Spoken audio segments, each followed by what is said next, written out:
నమస్కారం, వార్తలకు స్వాగతం. ముందుగా ముఖ్యాంశాలు. విశాఖపట్నం ప్రజాగళం సభలో పాల్గొన్న టీడీపీ అధినేత నారా చంద్రబాబు నాయుడు. సీఎం జగన్ పై పలు విమర్శలు. కార్నర్ మీటింగ్ లో పాల్గొన్న ఎంపీ బండి సంజయ్. బీఆర్ఎస్ కాంగ్రెస్ పార్టీలపై పలు విమర్శలు. టీడీపీది మోసపూరిత మేనిఫెస్టో అని నంద్యాల జిల్లాలోని డోన్ నియోజకవర్గం వైసీపీ ఎమ్మెల్యే అభ్యర్థి బుగ్గన రాజేంద్రనాథ్ రెడ్డి అన్నారు. గురువారం నాడు బేతంచెర్ల పట్టణంలో రోడ్ షో నిర్వహించి పాత బస్టాండ్లో ఆయన మాట్లాడారు.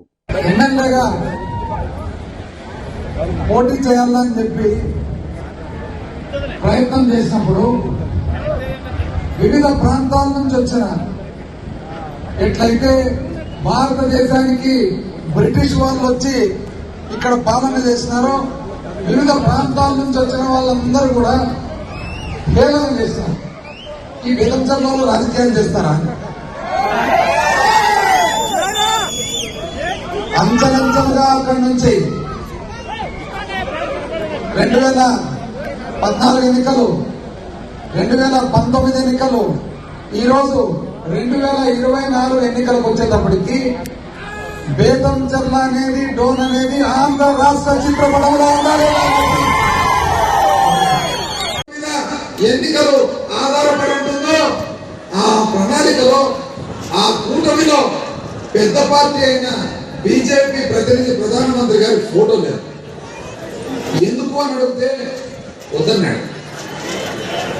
అదేవిధంగా ప్రణాళిక రిలీజ్ చేసేటప్పుడు ముగ్గురు నిలబడితే బీజేపీ ప్రతినిధి ఆ ప్రణాళిక పట్టుకోమని చేతికిస్తుంటే వద్దు అన్నాడు. అంటే అర్థం ఏంటి? బీజేపీ పార్టీ ఆమోదము ఆ ప్రణాళిక ఉందా లేదా అనేది మీ అందరూ కూడా ఆలోచించుకోమని చెప్పి అడుగుతాం. అంటే ఏ విధంగా ఉందంటే, సామాన్య మానవునికి అర్థం కావాలంటే సులభంగా ఒక ఉమ్మడి కుటుంబం ఉండి, ఉమ్మడి కుటుంబంలో ముగ్గురు అన్నదమ్ములు ఉండి, ఆ ముగ్గురు అన్నదమ్ముల మధ్యలో వెళ్ళి ఒక ఆడపిల్లకి, ఇంట్లో ఆడపిల్లకు మాట్లాడేటప్పుడు కట్నాలు కానుకలు మాట్లాడే విషయం వచ్చినప్పుడు. విశాఖపట్నం ప్రజాగళం సభలో టీడీపీ అధినేత నారా చంద్రబాబు నాయుడు పాల్గొన్నారు. ఈ సందర్భంగా ఆయన ప్రసంగించారు.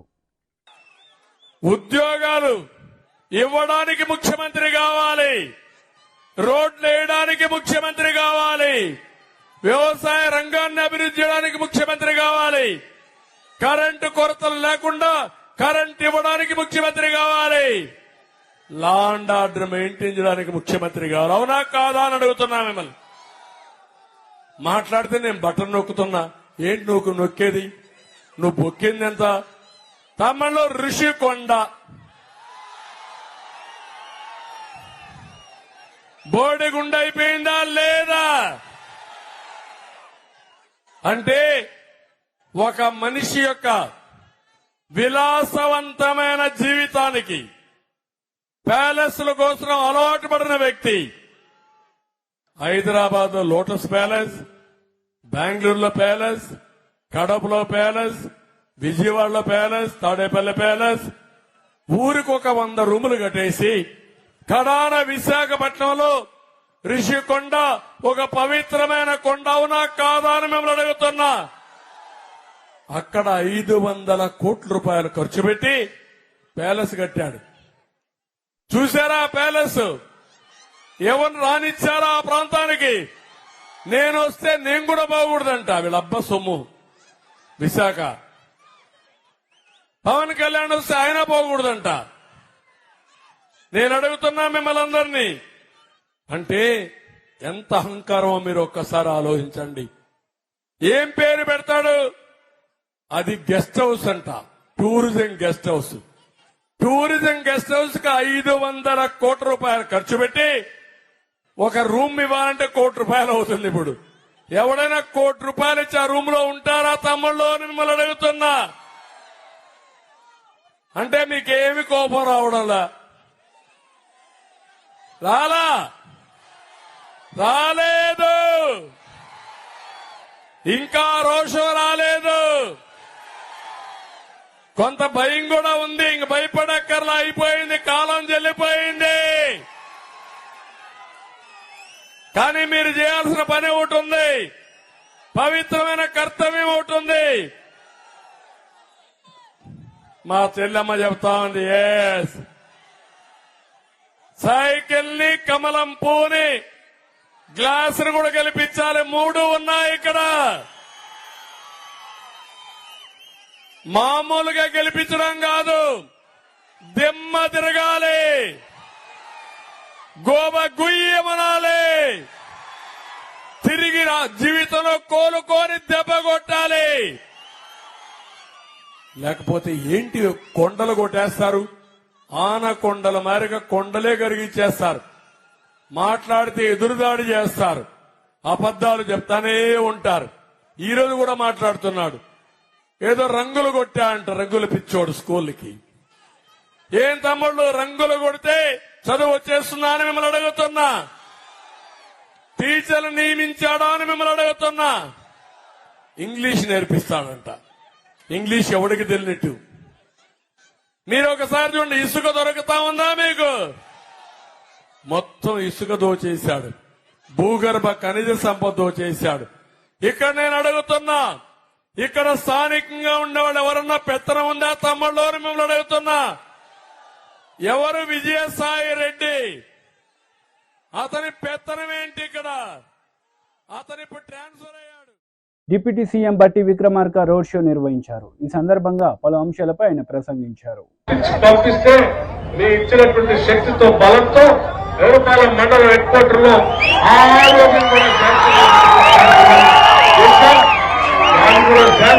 త్వరలోని దారి పనులు కూడా మొదలు పెడతాం.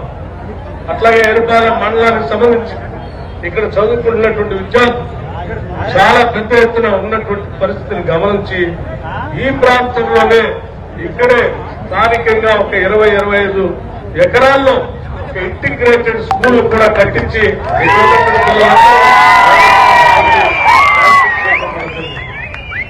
అట్లాగే ఎరుపాల మండలంలో ఇక్కడ ఉన్నటువంటి మహిళా సంఘ సభ్యులందరికీ సంబంధించి మనం ఇంతకుముందే ఇందులో డైరీని పెట్టుకోవాలని గత 10 ఏళ్లుగా ఆలోచన చేశాం. 10 ఏళ్ల క్రితం మధ్యలో వచ్చినటువంటి టీఆర్ఎస్ పార్టీ ఆ ఇందిరమ్మ డైరీని ముందుకు పోలేకుండా అడ్డుపడి ఆపితే మళ్ళీ మనం 3 నెలలు 4 నెలల క్రితం మన ఇందిరమ్మ రాజ్యం రాగానే వెంటనే దాన్ని మొదలుపెట్టి పెద్ద ఎత్తున ఇందిరమ్మ డైరీని ఉన్నటువంటి మహిళా సంఘ సభ్యులందరికీ ఒక విషయం నేను చాలా స్పష్టంగా చెప్పదలుచుకున్నాను. గత 10 ఏళ్లు ఇందిరా క్రాంతి పథకం కింద మీకు రావాల్సిన వడ్డీ లేని రుణాలు రానేకుండా అడ్డుపడినటువంటి ప్రభుత్వం మీకు తెలియదు కాదు. మన ప్రభుత్వం రాగానే, ఇందిరమ్మ రాజ్యం రాగానే ఆలోచన చేశాం. ఈ రాష్ట్రంలో ఉన్నటువంటి మహిళలందరికీ కూడా ఆర్థికంగా నిలదొక్కుని పైకి ఎదగటానికి కావాల్సిన విధంగా వడ్డీ లేని రుణాన్ని తిరిగి మహిళలందరికీ ఇవ్వాలనే ఆలోచనతో మొదలుపెట్టాం. కూడా 7వ తారీఖు నాడు మనం ప్రమాణ స్వీకారం చేసిన దగ్గర నుంచి మొదలు పెడితే మన ప్రభుత్వం ఏర్పడినటువంటి 3 నెలలు కూడా వడ్డీ లేని రుణాలకు సంబంధించిన వడ్డీని 272 కోట్ల రూపాయలు లెక్క కట్టి చెక్తో సహా మహిళలకి హైదరాబాద్ పెట్టించాం. కేవలం 3-4 నెలలకు సంబంధించింది కాదు, మరి సంవత్సరానికి అందరూ ఆలోచన చేశాం. సంవత్సరానికి 20,000 కోట్ల రూపాయలు, సంవత్సరానికి 20,000 కోట్ల రూపాయలు మహిళా సంఘ సభ్యురాలకి, డ్వాక్రా సంఘాలకు వడ్డీ లేని రుణాలు ఇవ్వాలని చెప్పింది మన రాజ్యం ఆలోచన చేస్తాం. అంటే 5 సంవత్సరాల్లో 1,00,000 కోట్లు ఈ రాష్ట్రంలో మహిళలకు వడ్డీ లేని రుణాలు ఇచ్చి ఆ వడ్డీలన్నీ రాష్ట్ర ఇది మహిళల కోసం మనం ఆలోచన. నిరుద్యోగ యువకుల కోసం మనం ఇప్పటికే 30,000 ఉద్యోగాలు ఇచ్చాం. పబ్లిక్ సర్వీస్ కమిషన్ ని ప్రక్షాళన చేసుకున్నాం. ఉద్యోగ అవకాశాలు వచ్చేటట్టుగా జాబ్ క్యాలెండర్ కూడా ప్రకటించాం. భవిష్యత్తులో మేము ఆల్రెడీ ప్రకటన చేశాం. ఇప్పటికే ఏ శాసనసభ నియోజకవర్గంలో ఉన్నటువంటి నిరుద్యోగ యువకులు కాంపిటేటివ్ ఎగ్జామ్స్ కోసం హైదరాబాద్ దాకా తల్లిదండ్రులు కూలీనాలు చేసి రైతులు పంట పండించి ఇచ్చిన డబ్బులు తీసుకుని వచ్చి హైదరాబాద్ దాకా వచ్చి కష్టపడాల్సినటువంటి అవసరం లేదు. ఆయా శాసనసభ నియోజకవర్గాలనే డాక్టర్ అంబేద్కర్ నాలెడ్జ్ సెంటర్స్ అని పెట్టి అక్కడే ఇచ్చేటట్టుగా ప్రతి శాసనసభ నియోజకవర్గంలో నిధులు కూడా కేటాయించి అనౌన్స్ కూడా చేశాం. ఈ లోపల కోడ్ రావటం వల్ల నాక ఈ కోడ్ అయిపోయిన వెంటనే దాని పనులు కూడా మొదలు పెట్టాం. అట్లాగే మిత్రులారా, పేరుపాలెం మండలం ఎప్పుడు కూడా ఈ జిల్లాలో ఒక మూలను విశ్లేషించినట్టు ఉన్నటువంటి మండలం. ఈ మండలానికి నీళ్ల కోసం 4 సార్లు నీళ్ల కోసం డైలీలో ఉంది. థర్డ్ జోన్ నుంచి నీళ్లు రావా ఎప్పుడు నిత్యం ఇక్కడ సమస్య. మన 10 ఏళ్ల క్రితం మన ప్రభుత్వం ఉన్నప్పుడు ఆలోచన చేశాం. థర్డ్ జోన్ లో ఉన్నటువంటి ఎరుపాల మండలాన్ని సెకండ్ జోన్ లోకి తీసుకొని వచ్చి ఎన్ఎస్పీ కెనాల్ నుంచి నీళ్లు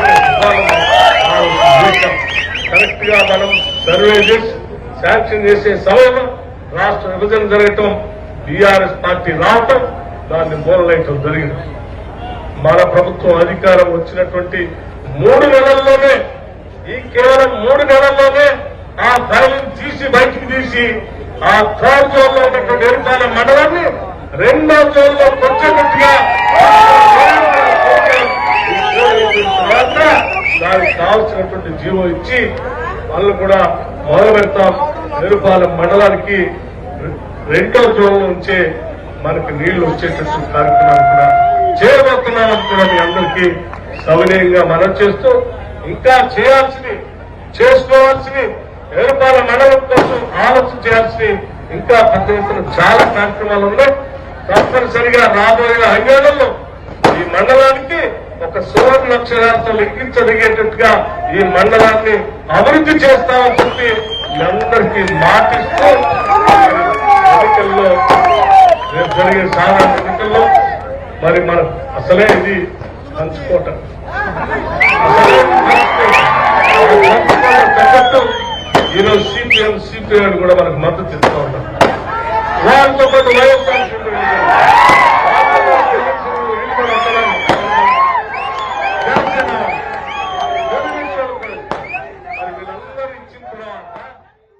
ఏపీ ప్రభుత్వ సలహాదారు సజ్జల రామకృష్ణారెడ్డి మీడియా సమావేశం నిర్వహించారు. ఈ సందర్భంగా ఆయన మాట్లాడారు. అభివృద్ధి లేదు, సంక్షేమం ఉంటే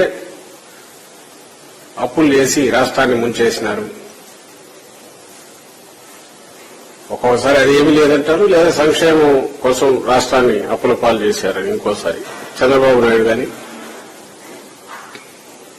ఆయన అధ్యక్షుడుగా ఉన్న ఆ పార్టీ తెలుగుదేశం పార్టీ గాని ఆయన మిత్రులు గాని ఇంతకాలం చెప్తూ వచ్చారు.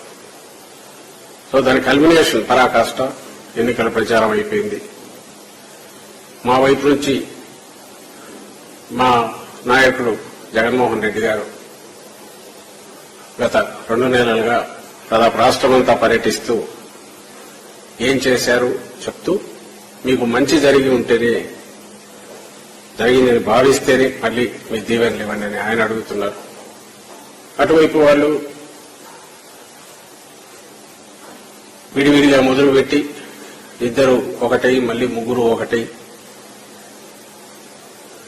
ఒకే దీని మీద కేవలం శాపనార్థాలు పెట్టడమో తిట్టడమో జగన్మోహన్ రెడ్డి గారిని, లేదా ఇక్కడంతా విధ్వంసం జరిగింది, అరాచకం జరిగిందని, అభివృద్ధి ఊసేలేదంటూ ప్రజలు ఇంప్రెస్ చేయాలని, తద్వారా మళ్లీ అధికారంలోకి రావాలని ప్రయత్నం చేస్తాం. అటు వాళ్ళు ఉన్నారు, ఇటు మేము ఉన్నాం. ఫైనల్ జడ్జెస్ జడ్జిమెంట్ ఇవ్వాల్సిన ప్రజలు ఈ 4 రోజుల్లో ఇవ్వబోతారు. ఈ నేపథ్యంలో ఈ 5 ఏళ్లలో ఏం చేశామని ఒక్కసారి చూసుకుంటే, వైఎస్ఆర్సీపీ పాలనకు సంబంధించి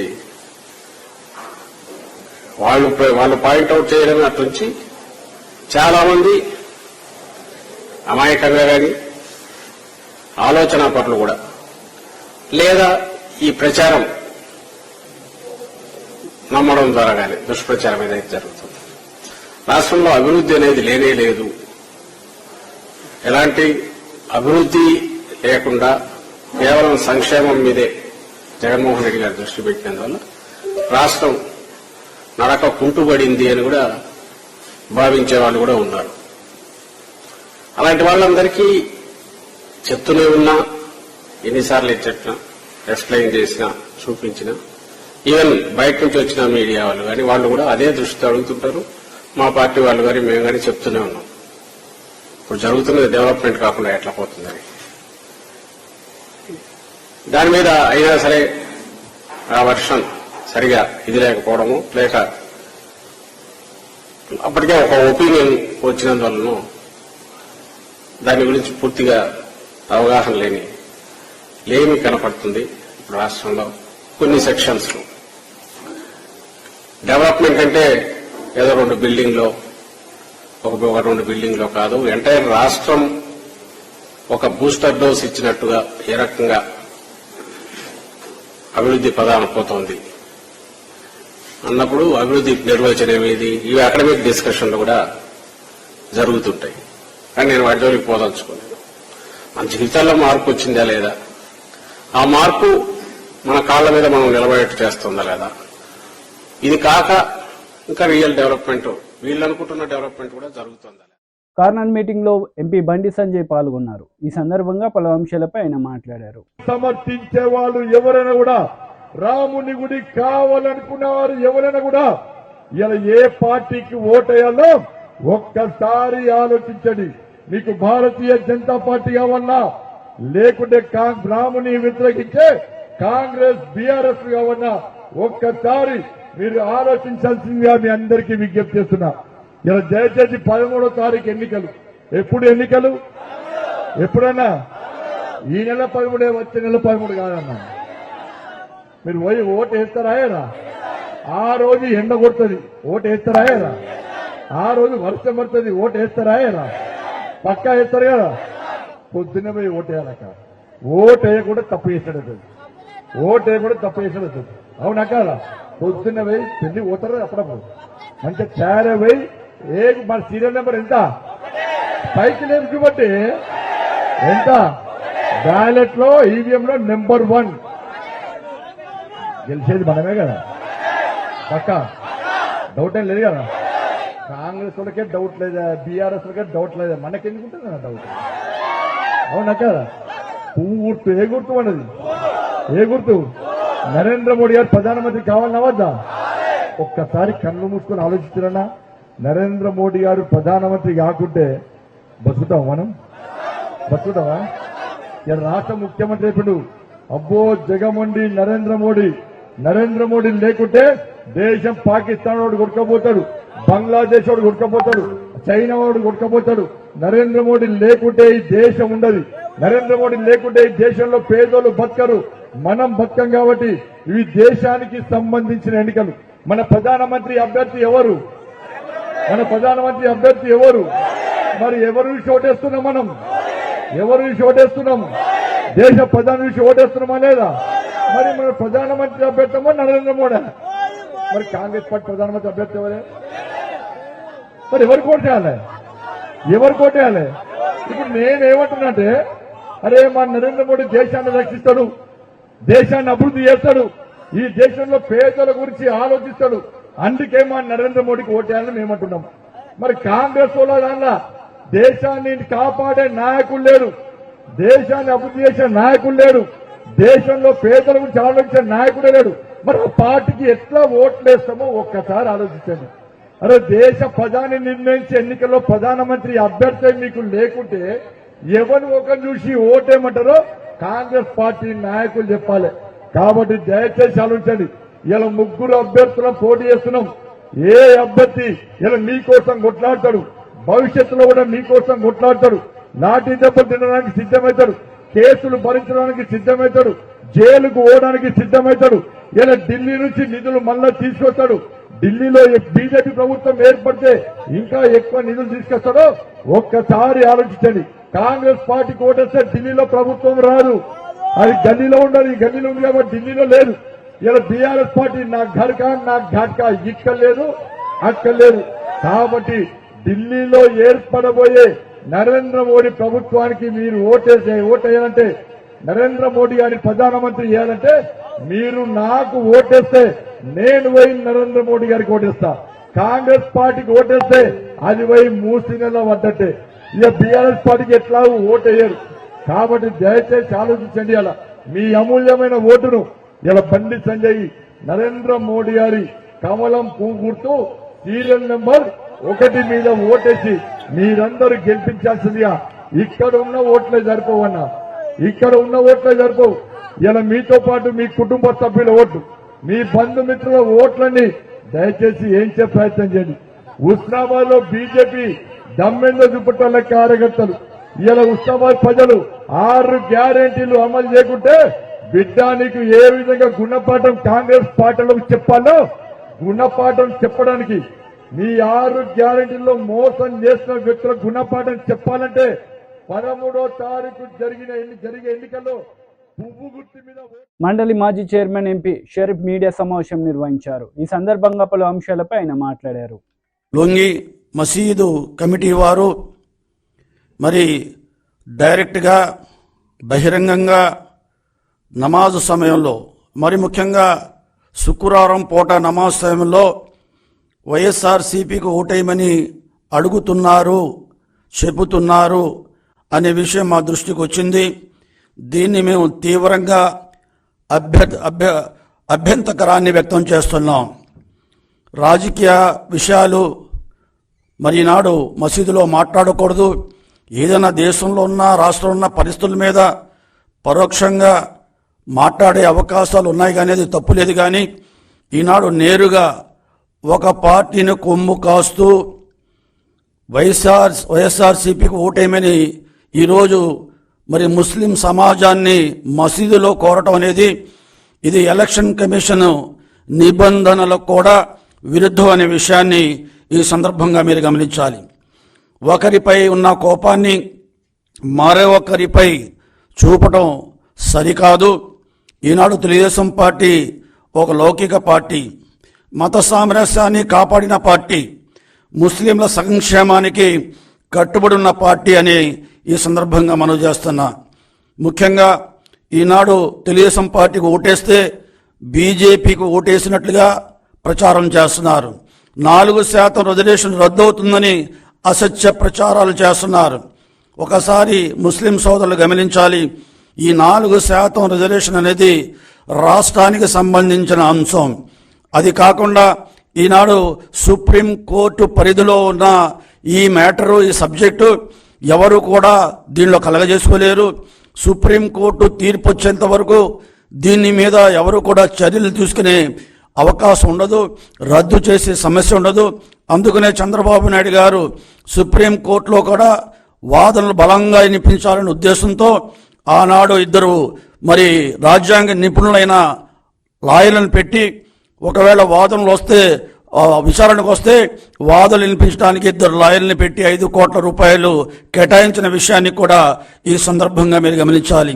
నరేంద్ర మోడీ గారు ఎన్డీఏ అధికారంలో ఉన్నప్పుడే 2014 నుండి 2019 వరకు 4% రిజర్వేషన్ని ఆనాడు తెలుగుదేశం పార్టీ 100% అమలు చేసి చూపెట్టిందన్న విషయాన్ని కూడా ఈ సందర్భంగా గమనించాలి.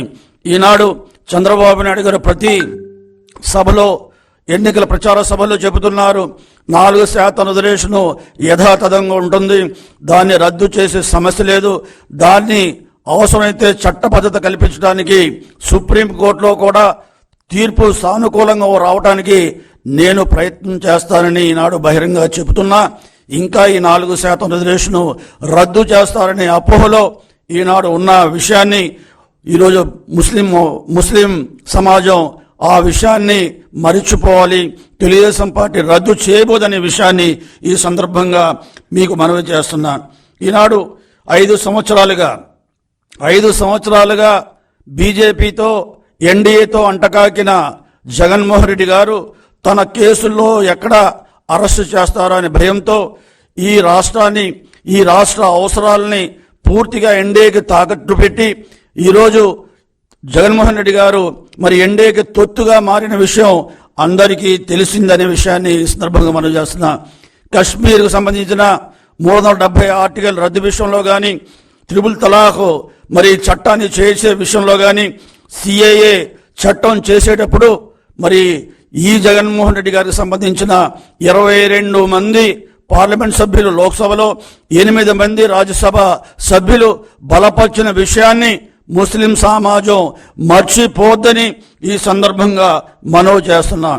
ఈనాడు ఎన్ఆర్సీ చట్టం కాలేదు, అయినా కూడా భయపెట్టేస్తున్నారు.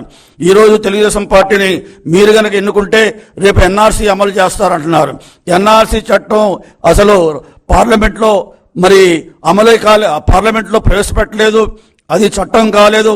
ఒకవేళ రేపు చట్టం అయినా సరే ఈ ఎన్ఆర్సీ మూలంగా ముస్లిం సమాజానికి పౌరసత్వం విషయంలో ముస్లింలకు ఎక్కడా ధోకా లేకుండా, వాళ్ళకి ఇబ్బంది లేకుండా చూసుకునే బాధ్యత ఈనాడు చంద్రబాబు నాయుడు గారు వహిస్తారనే విషయాన్ని కూడా ఈ సందర్భంగా మీరు గమనించాల్సిందిగా మనం చేస్తున్నాం. ఈనాడు మరి బీజేపీని బూచీగా చూపెడుతున్నారు, కేవలం ఎన్నికల్లో పొత్తు పెట్టుకునే దాన్ని బూచీగా చూపెడుతున్నారు. 5 సంవత్సరాలుగా బీజేపీతో వార్తలు ముగించే ముందు ముఖ్యాంశాలు మరోసారి. విశాఖపట్నం ప్రజాగలం సభలో పాల్గొన్న టీడీపీ అధినేత నారా చంద్రబాబు నాయుడు. సీఎం జగన్ పై పలు విమర్శలు. ఫారెన్ మీటింగ్ లో పాల్గొన్న ఎంపీ బండి సంజయ్. బీఆర్ఎస్ కాంగ్రెస్ పార్టీలపై పలు విమర్శలు. ఈ వార్తలు ఇంతటితో సమాప్తం. తిరిగి ప్రసారమయ్యే వార్తలు మళ్ళీ కలుద్దాం. అంతవరకు సెలవు. నమస్తే.